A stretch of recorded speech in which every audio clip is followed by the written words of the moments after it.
Welcome to RTV. నేను మీ రవినాయక్. మనతో పాటు కేటీఆర్ మిత్రుడు, అదేవిధంగా ఖానాపూర్ ఇటీవల బీఆర్ఎస్ పార్టీ నుంచి ఎమ్మెల్యేగా పోటీ చేసి దరిదాపు దగ్గరలో వచ్చి ఓడిపోయిన వ్యక్తి జాన్సన్ నాయక్ ఉన్నాడు. ఒకసారి జాన్సన్ నాయక్తో మాట్లాడిద్దాం. ఓటమి అనంతరం మొదటిసారి ఆర్టీవీతో మాట్లాడుతున్నారు. ఇప్పుడంతా పార్లమెంటు వేడి మీద ఉంది. పార్లమెంటుకు సంబంధించిన కసరత్తు కూడా చేస్తున్న పరిస్థితి. ఒకసారి అన్న నమస్తే, ఎట్లుందన్న? నమస్తే. ఏంటి చాలా ధైర్యంగా ఓడిపోయిన అట్లనే ముందుకు పోయే ప్రయత్నం చేస్తుండా? ఏంది పరిస్థితి?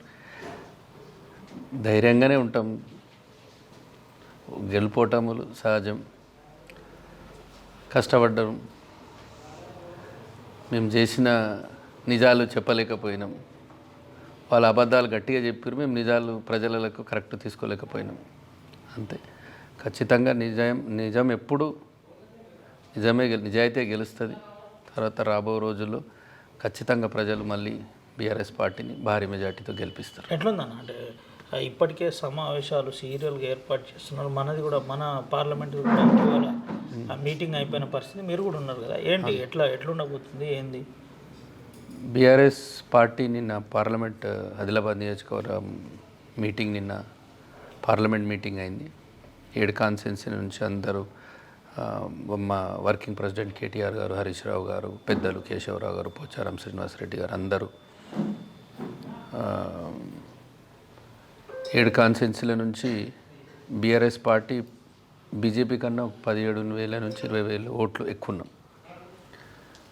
ఈ పార్లమెంట్ ఎలక్షన్లో ఖచ్చితంగా ఆదిలాబాద్ సీటు బీఆర్ఎస్ సీటు ఖచ్చితంగా అందరూ 7 నియోజకవర్గ నాయకులందరూ మంచిగా ధైర్యంతో ఓడిపోయిన సీట్లు అయినా సరే దానికన్నా ఎక్కువ మెజార్టీ తీసుకొచ్చి పార్లమెంట్ కైవసం చేసుకోవాలని చెప్పి అందరూ 7 కాన్స్టిట్యున్సీల నాయకులందరూ నిన్న చర్చించుకోవడం జరిగింది. ఖచ్చితంగా బీఆర్ఎస్ పార్టీ ఈసారి ఆదిలాబాద్ జెండా ఎగరేస్తుంది. ఏంటన్నా ఈసారి జాన్సన్ కూడా పూర్తిగా ఎంపీ అభ్యర్థిగా ఇస్తున్నాడు అని ఒక ప్రచారం నడుస్తుంది. దీంట్లో వాస్తవం ఉందా లేకపోతే ఏంటి అసలు? నేను ఖానాపూర్ నియోజకవర్గానికి అందుబాటులో ఉండి మా ఖానాపూర్ నియోజకవర్గం నాకు అద్భుతమైన తీర్పిచ్చారు. వాళ్ళ కోసం నేను కష్టపడుతూ వాళ్ళ సేవ చేస్తూ ఇక్కడనే ఉండి వాళ్ళ కష్ట సుఖాల్లో ఉండి నేను పార్టీతో ఖానాపూర్ నియోజకవర్గానికి అంకితం. దగ్గర వరకు వచ్చిండ్రు గెలుపుకు, ఎందుకోసం మిస్ అయింది అసలు? జాన్సన్ ఖచ్చితంగా గెలుస్తున్నాడు అని ఒక సర్వేలు తర్వాత రకరకాల ప్రచారం జరిగింది. ఎక్కడ మిస్ అయింది అసలు? చెప్పినాం కదా, మేము చేసిన నిజాలను గట్టిగా ప్రజల్లోకి తీసుకెళ్ళలేకపోయినాం. ఇక గెలుపోవటములు సహజమే. ఖచ్చితంగా గెలుస్తామనుకున్నాం. అందరూ మంచి కార్యకర్తలు అందరూ కూడా కష్టపడి పనిచేసారు. తక్కువ సమయంలోనే ప్రజలు కూడా మంచి ఆదరణ ఇచ్చారు. ఒకసారి కొంత మార్పు కావాలనుకున్నారు ప్రజలు, వాళ్ళకి తీర్పిచ్చారు. ఎట్లుంది కాంగ్రెస్ ప్రభుత్వం ప్రజాపాలన పేరుతో అధికారులందరూ ప్రజల దగ్గర తెచ్చినామంటున్నారు. ఇప్పుడు మీరే చెప్పాలి మాకు. అందరిని మీరు అడుగుతున్నారు కదా, మీరే చెప్పాలి మాకు ఎట్లుంది ప్రజలు అనేది. ఇప్పుడే వాళ్ళకి ఇంకా టైం ఇచ్చింది కదా, ఇప్పుడే స్టార్ట్ అయింది.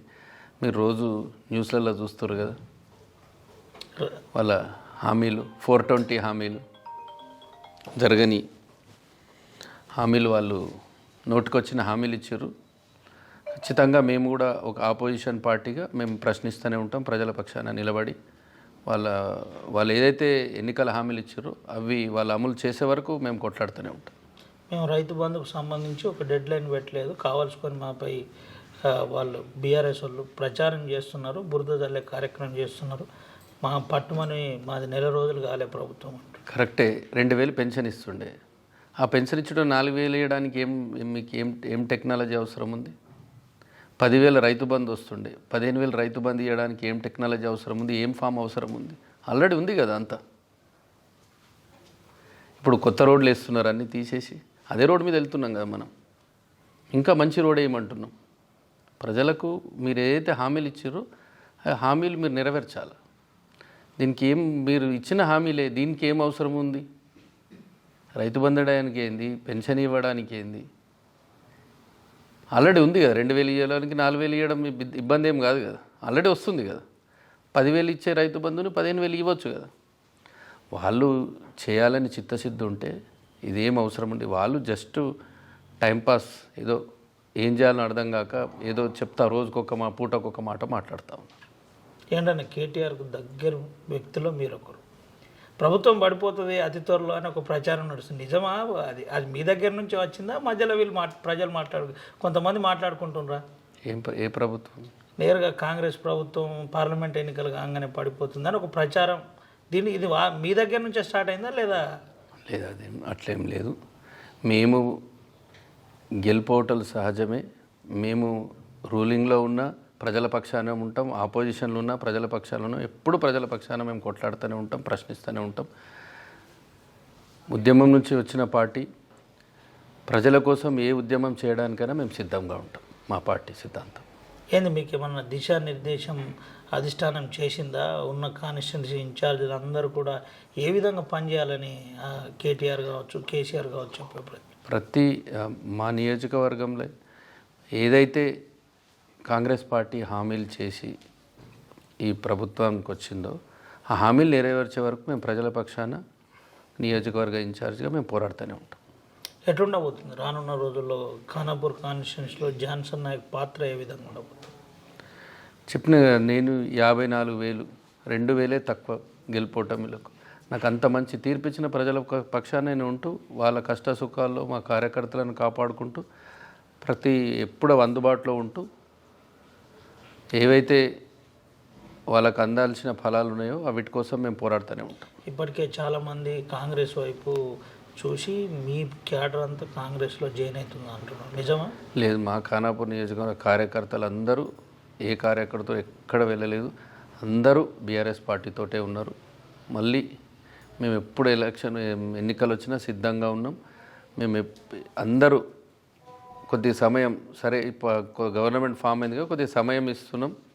తర్వాత ఏదైతే హామీలు కాంగ్రెస్ పార్టీ ఇచ్చిందో ఎన్నికల హామీలు ఖచ్చితంగా నెరవేర్చే వరకు మేము పోరాడుతూనే ఉంటాం. 100 రోజుల తర్వాత మీ కార్యాచరణ ఏమన్నా రూపొందించారా ఇప్పటికే?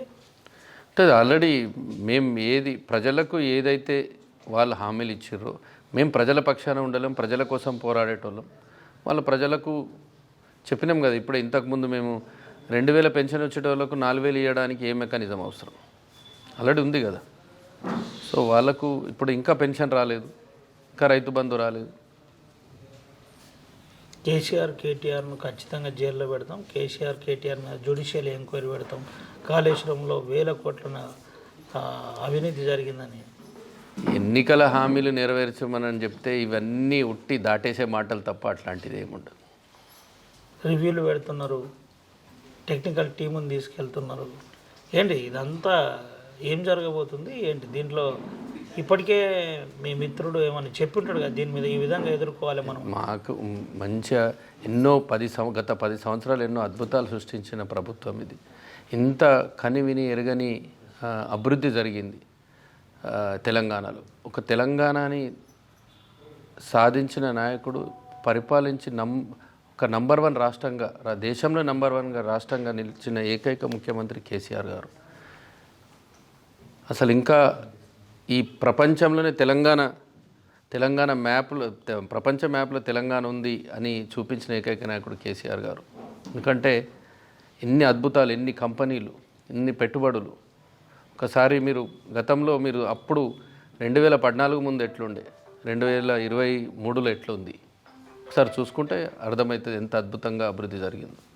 ఐటీ పారిశ్రామిక విధానంలో ఒక మంచి పట్టున్న మీకు ఇప్పటికే ఇండస్ట్రియల్ అమెరికా లాంటి దేశాల్లో ఉన్నాయి. అదే కేటీఆర్ ఇప్పుడు ఇక్కడ లేడు అని ఏమైనా పెట్టుబడులు తగ్గినాయా లేదంటే ఏం జరుగుతుంది ఏమైనా చెప్పగలుగుతారు? ముందు మీకు అర్థమవుతుంది. 10 సంవత్సరాలలో ఎక్కడ కూడా హైదరాబాద్లో ఒక్క చిన్న ల్యాండ్ ఆర్డర్ ప్రాబ్లం కూడా లేదు. అందుకని చాలా అద్భుతంగా కేసీఆర్ గారు గత 10 సంవత్సరాలు అద్భుతమైన పరిపాలన. మన ప్రపంచంలోనే అన్ని కంపెనీలు వాళ్ళ మెయిన్ హెడ్ క్వార్టర్స్ హైదరాబాద్లో స్థాపించడం జరిగింది. పెద్దగా మైక్రోసాఫ్ట్ కానీ గూగుల్ కానీ అన్ని కంపెనీలు హైదరాబాద్లో రావడం జరిగింది. ఎందుకంటే ఆ కేసీఆర్ గారు పరిపాలన చూసి చాలామంది వ్యాపారాలు ఇక్కడ మొన్న కొన్ని కంపెనీలు చెన్నై పోవడం మనం చూసినాం. అంటే మంచి నాయకుడు కేసీఆర్ గారు. సో 10 సంవత్సరాలు అద్భుతంగా అభివృద్ధి జరిగింది. హైదరాబాద్ కానీ మన ద్వితీయ శ్రేణి పట్టణాలు వరంగల్లో కానీ ఆదిలాబాద్లో కానీ ఐటీ సెంటర్లు, కరీంనగర్, నల్గొండ చాలామంది ఐటీ డెవలప్మెంట్ సెంటర్స్ పెట్టడం జరిగింది. ఎట్లుండబోతుంది అంటే ఇప్పుడు దీని మీద ఏమన్నా ప్రభావం ఉందా? కేటీఆర్ లేని లోటు ఏమన్నా ఇంకా కనబడుతుందని మీకు ఏమన్నా ఫోన్లు వచ్చినాయి అంటే మీరు కూడా దాంట్లో మీకు తెలుస్తుంది కదా, ముందు ముందు ఇప్పుడే తెలుస్తుంది, తర్వాత కేటీఆర్ గారు కేసీఆర్ గారు లోపాలు తెలుస్తాయి, మీకు ప్రజలకు తెలుస్తాయి. అంటే ప్రధానంగా ఎట్లుండబోతుంది అంటే ఖానాపూర్లో ఎంపీ ఎలక్షన్కు ఈసారి జాన్సన్ ఏ విధంగా పనిచేయబోతున్నారు? మేము ఒకటే కార్యకర్తలం అందరము మాకు వచ్చిన మెజార్టీ కన్నా ఇంకెక్కువ మెజార్టీ తీసుకురావాలి అని చెప్పి ఉద్దేశంతో మేము రివ్యూ మీటింగ్స్ ఎక్కడైతే మేము మెజార్టీ తగ్గిందో అక్కడ మేము మీటింగ్స్ పెట్టుకొని ఖచ్చితంగా పార్లమెంట్ ఎలక్షన్ ఖానాపూర్ నియోజకవర్గం నుంచి నాకు వచ్చిన దానికన్నా గతంలో 54,000 కన్నా ఖచ్చితంగా ఎక్కువ మెజార్టీ ఇవ్వడానికి మేము పనిచేస్తాం. జాన్సన్ ఓడిపోగానే అమెరికాకు పోతారని కొంతమంది ప్రచారం చేసేటోళ్ళకు జాన్సన్ ఏం చెప్పబోతున్నారు? ఏంటంటే వాళ్ళకి నా మీద చెప్పడానికి ఏం లేదు కాబట్టి ఏదో ఒకటి చెప్తారు, అట్లనే వాళ్ళకి తెలుసు. ఇక్కడికి వెళ్ళి జాన్సన్ పోయే లేదు అంటే నేను ఉంటే వాళ్ళకి అంత భయం ఎందుకు అర్థమవుతలేదు. ఇక్కడనే ఉంటాం. మేము మీతో మాట్లాడిన ఇంటర్వ్యూలో కూడా చెప్పినాం, ఖానాపూర్ నా సావైనా ఏదైనా ఖానాపూర్కే ఖచ్చితంగా అందుబాటులో ఉండి మేమైతే ఏదైతే అనుకున్నామో ఖచ్చితంగా ఖానాపూర్ మాకు అవకాశం ఇచ్చినా ఇవ్వకపోయినా మేము ప్రజల పక్షాన ఉండి ప్రజల పక్షాన పోరాడుతూనే ఉంటాం. ప్రతి కార్యకర్త అందుబాటులో ఉండి నాకు ఇంత అద్భుతమైన మెజార్టీ ఇచ్చిన ఖానాపూర్ నియోజక ప్రజలకు ధన్యవాదాలు తెలుపుతూ వాళ్ళ కష్ట సుఖాలు ఎప్పుడు నేను అందుబాటులో ఉంటానని మేము ఆర్టీవీ ద్వారా మా ఖానాపూర్ నియోజక ప్రజలకు నేను తెలియజేస్తాను. ఫైనల్గా ఈ కాన్స్టిట్యున్సీలో జాన్సన్ రానున్న రోజుల్లో ఏమైనా సర్వీస్ చేయబోతున్నాడా, సేవా కార్యక్రమాలు చేయబోతున్నాడా, ఎట్లుండబోతుంది? ఇంతకుముందు కూడా చేసినాం, అది కంటిన్యూ అయితేనే ఉంటుంది, చేస్తూనే ఉంటాం. నాకు ఎక్కడ అవకాశం వచ్చినా మన పిల్లలకు జాబులు ఇప్పించడం కానీ ఏ సర్వీస్లో అయినా కానీ వాళ్ళకు అందుబాటులో ఉండి వాళ్ళకు ఏ అవసరం ఉన్నా నేను ఉంటా, అందుబాటులో ఉండి వాళ్ళ కష్ట సుఖాలు ఖచ్చితంగా ఖానాపూర్లోనే ఉండి వాళ్ళతో మా కార్యకర్తలను కాపాడుతూ నాపై నమ్మకం ఉంచి ఇంత అద్భుతమైన మెజారిటీ ఇచ్చిన ఖానాపూర్ ప్రజలందరికీ అందుబాటులో ఉండి నేను సేవ చేస్తాను. మీ కంపెనీలకు జాన్సన్ ఇక్కడ ఉండి న్యాయం చేయలేకపోతున్నాడు, మరి ఏంటి ఎట్లా ఇప్పుడు బిజినెస్ అంతా బాగా జరుగుతుందా? నాదంతా ఖానాపూరే చెప్పినాం, మీ గత ఇంటర్వ్యూలో కూడా చెప్పినాం. మొత్తం ఖానాపూర్ని అన్నీ డిసైడ్ చేసుకొని వచ్చినాం, ఖానాపూర్లోనే ఉంటాం, ఖానాపూర్ నియోజకవర్గ ప్రజల కోసం సేవ చేస్తూనే ఉంటాం. రైట్ అన్న, థ్యాంక్ యూ. యూ. ఇది పరిస్థితి.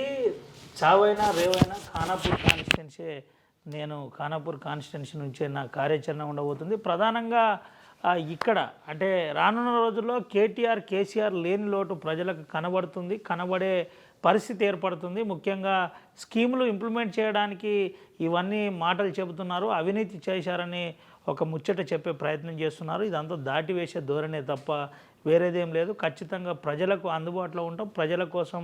ఒకవేళ ఇప్పుడున్న కాంగ్రెస్ ప్రభుత్వం కనుక ప్రజలకు సంబంధించిన 6 గ్యారెంటీలను ఇంప్లిమెంట్ చేయకపోతే ఖచ్చితంగా పోరాటం తప్పది. ప్రజల పక్షాన అప్పుడు ఉన్నాం, ఇప్పుడు కూడా అధికారంలో ఉన్నప్పుడు కూడా ప్రజల పక్షాన్నే ఉన్నాం, ఇప్పుడు కూడా ప్రజల పక్షాన్నే ఉండి పోరాటం చేస్తామని కేటీఆర్ మిత్రుడు జాన్సన్ నాయక్ చెబుతున్న పరిస్థితి కనబడుతుంది. కెమెరా సుమంత, రవినాయక్, ఆర్టీవీ, ఆదిలాబాద్ నుండి. మరిన్ని వీడియోస్ కోసం ఛానల్ ని సబ్స్క్రైబ్ చేయండి, లేటెస్ట్ అప్డేట్స్ కోసం వాట్సాప్ ఛానల్ ని ఫాలో చేయండి అండ్ లింక్ డిస్క్రిప్షన్ లో ఉంది.